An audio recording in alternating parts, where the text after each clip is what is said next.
Howdy, folks. My name is Gavin, and today we're going to be talking about politics. I want to inform you about a problem that we have, which is that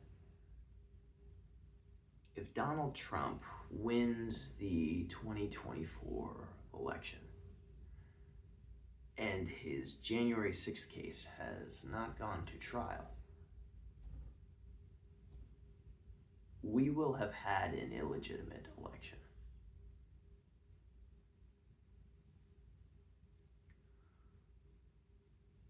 What happened on January 6th? Well, a bunch of people mobbed and rioted at the Capitol in order to disrupt the certification of the 2020 election for Joe Biden. They did this because they were told that the 2020 election had been stolen from them fraudulently.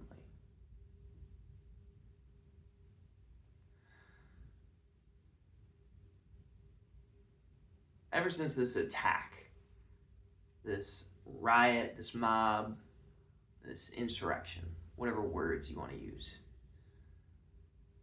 there's been a question hanging over the entirety of the United States of America, our country.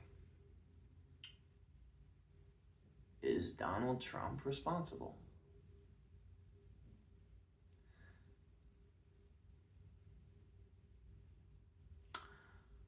And we kind of need an answer to this question, because if you ask a liberal, they're going to tell you he's guilty. If you ask a Republican, they're going to tell you he's innocent. There's a trial that deals with this question of Trump's involvement with January 6th. And it's being held up by a biased and illegitimate Supreme Court.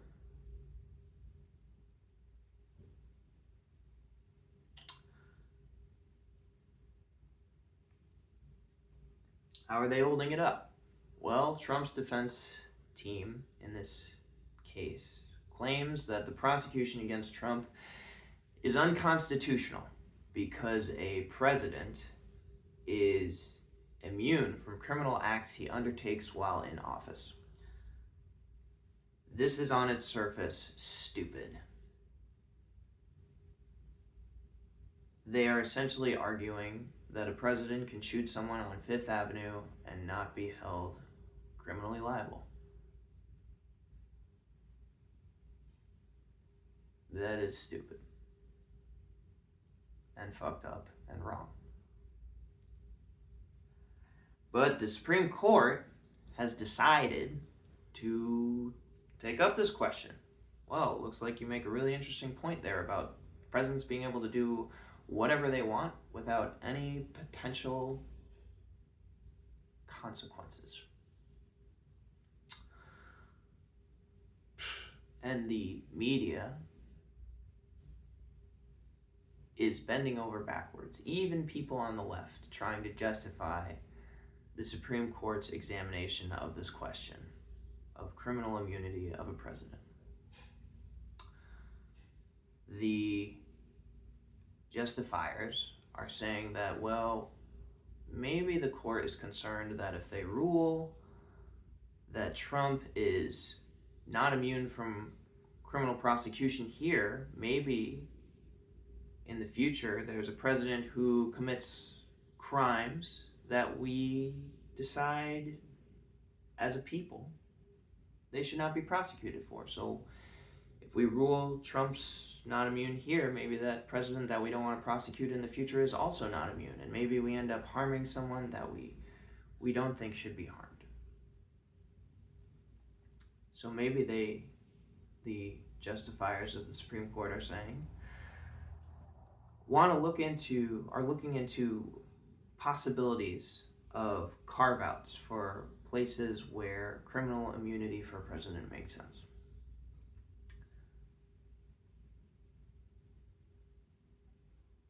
I am sympathetic to the idea that maybe in the future there's a situation where a president commits crimes and we don't want to prosecute them.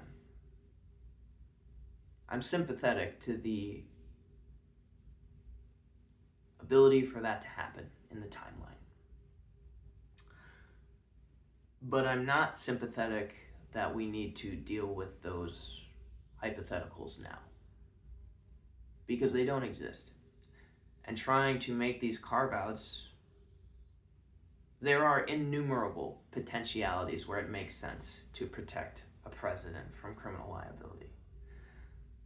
Trying to capture all of them is impossible, and trying to capture any of them is stupid, because in a situation like that, it's going to be totally unique every time, and trying to predict what that might be out of all the infinity of possibility it's a farce. It's a joke.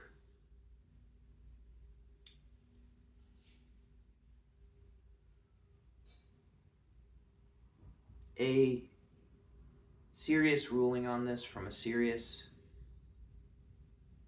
and legitimate Supreme Court would be, we're ruling on this case and this case alone.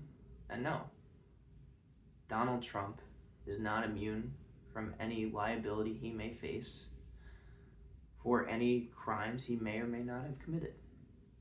He's not immune.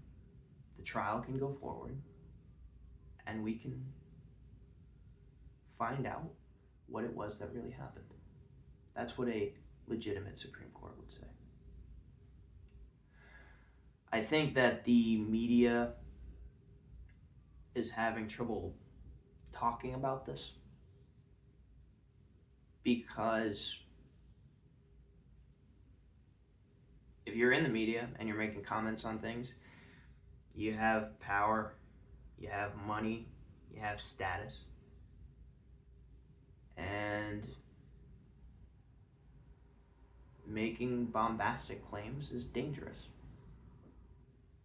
It threatens your power and your status, potentially your wealth. And so the media isn't really talking about this in a way that is accurate. The Supreme Court is working for Trump. They're trying to play defense. They're trying to keep a trial from happening that should probably, it should go forward. We, the American people, should have answers about this question of Donald Trump's relationship to January 6th in a legal environment, in a criminal court proceeding. We should know. This is essential to our ability to make an informed decision in the 2024 election. And the Supreme Court is trying to prevent you from having that information.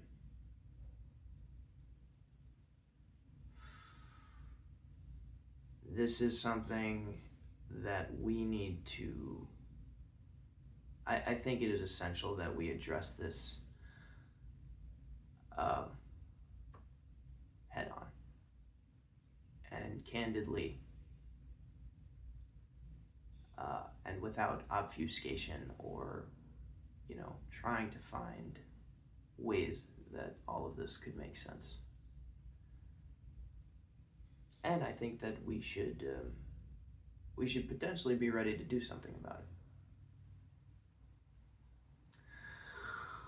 I have a message to you, the Supreme Court, before I go, which is,